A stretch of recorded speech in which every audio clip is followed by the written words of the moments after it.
Brothers in Arms here. Today we're going to be talking about Game of Thrones and how to get your hardship license. Let's jump into it. Alright, I got a couple of predictions. A lot of you guys know December 3rd, the Season 6 teaser trailer came out. The Season 6 is going to come out sometime next year. I forget when. It's important to know there's going to be a lot of spoilers here. And I'm going to be talking about the show, which if you have been following with Game of Thrones, you would know that the show and the book diverged this last season.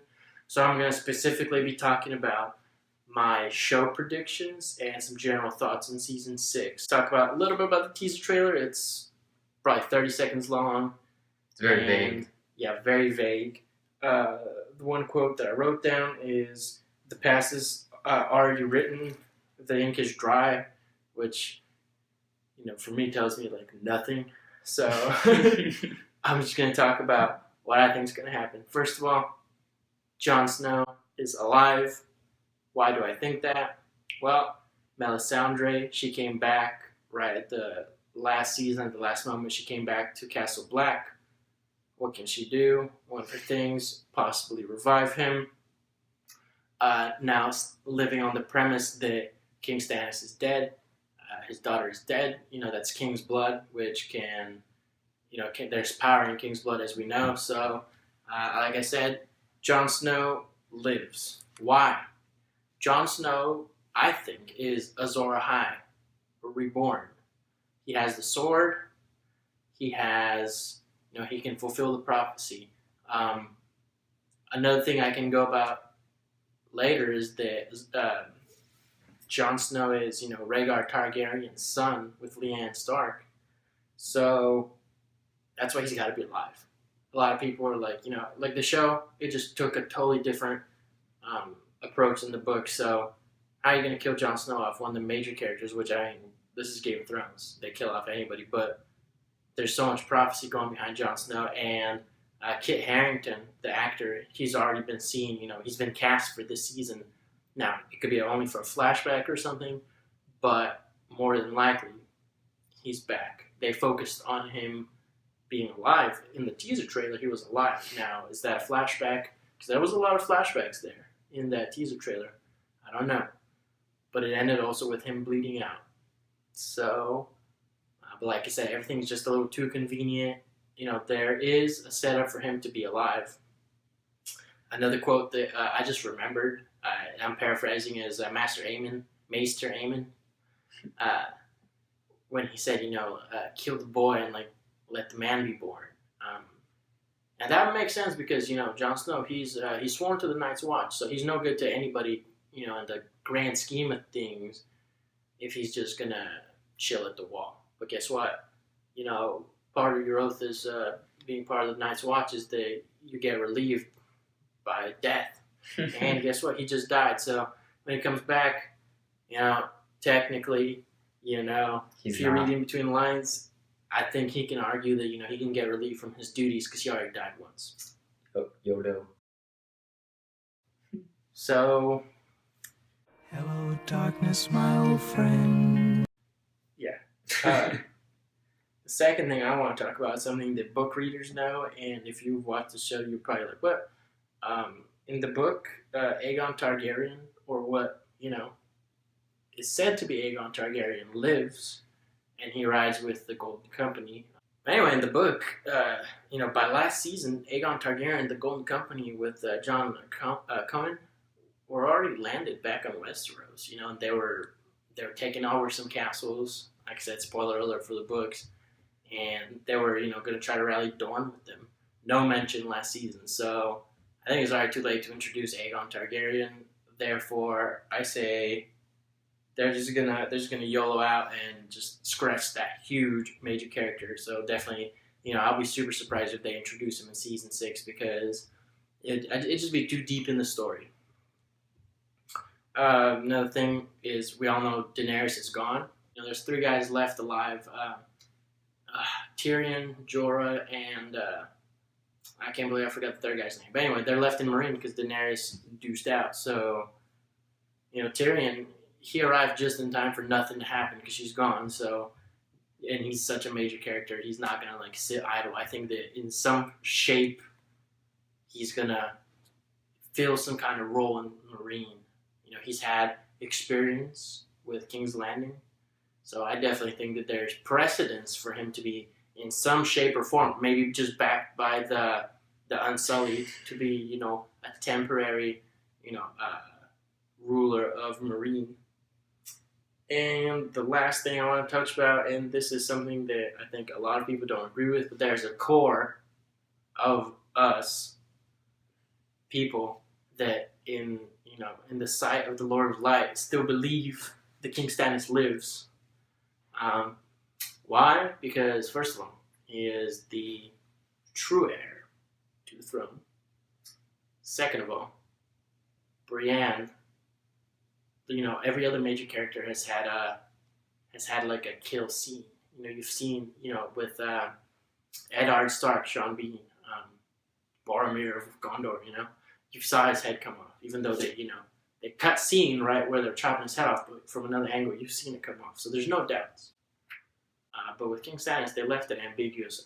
They didn't have to. They could have, you know, showed the head rolling off. And second, King Stannis is obviously not Azor Ahai, but he could be very useful in rallying support for the true Azor Ahai.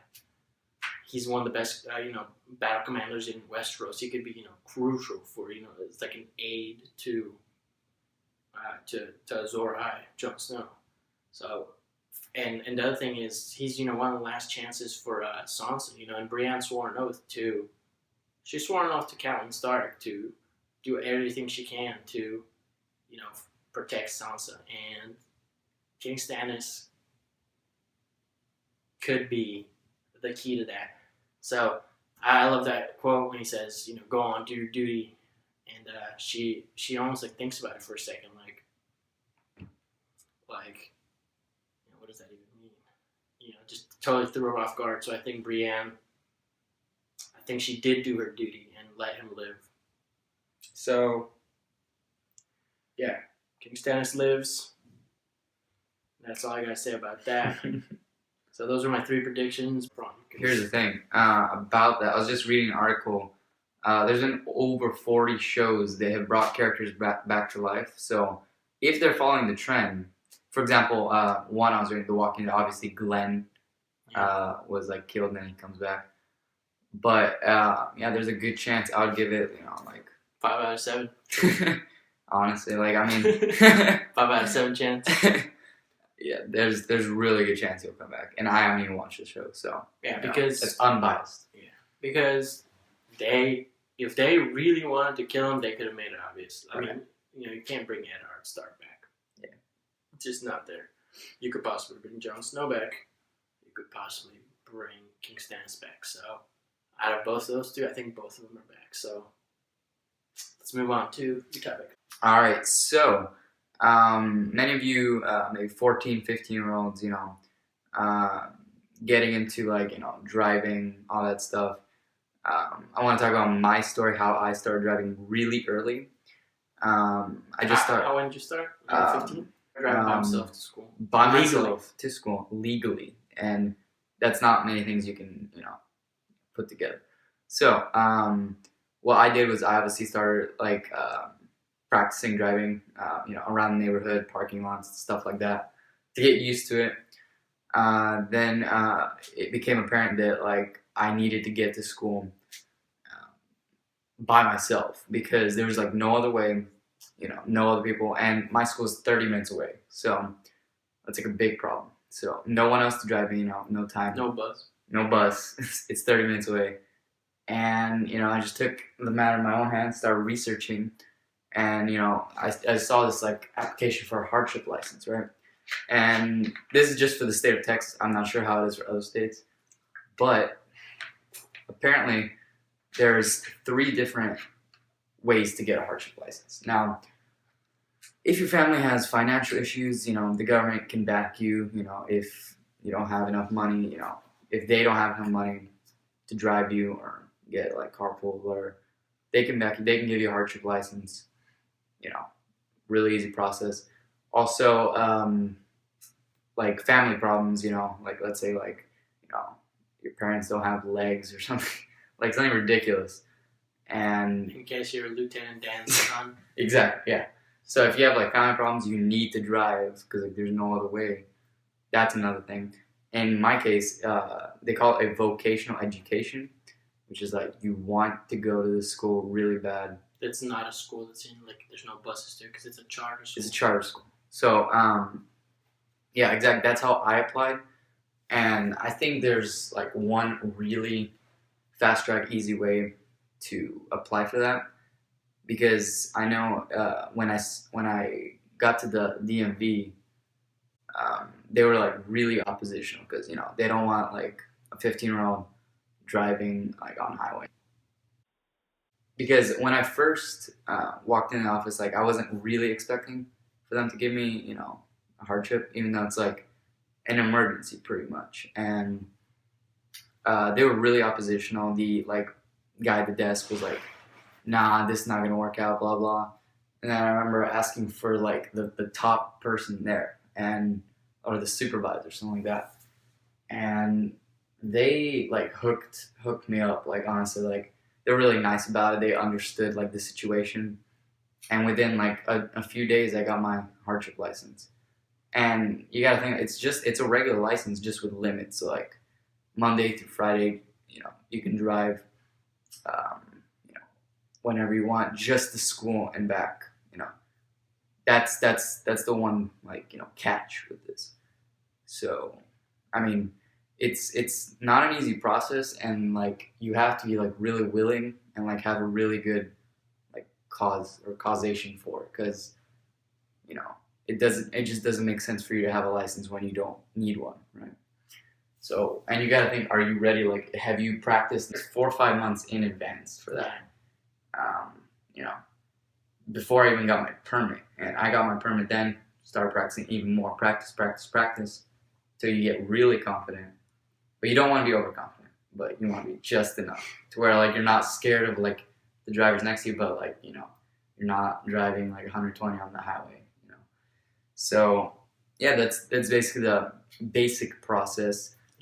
If you guys have any questions, put in the comments below. I can answer them. If you want to challenge my King Stannis Lives theory, if you want to fight me IRL, you know where I'm at. You know where I'm posted at. But this will be done in the side of the Lord of Light, Rolor.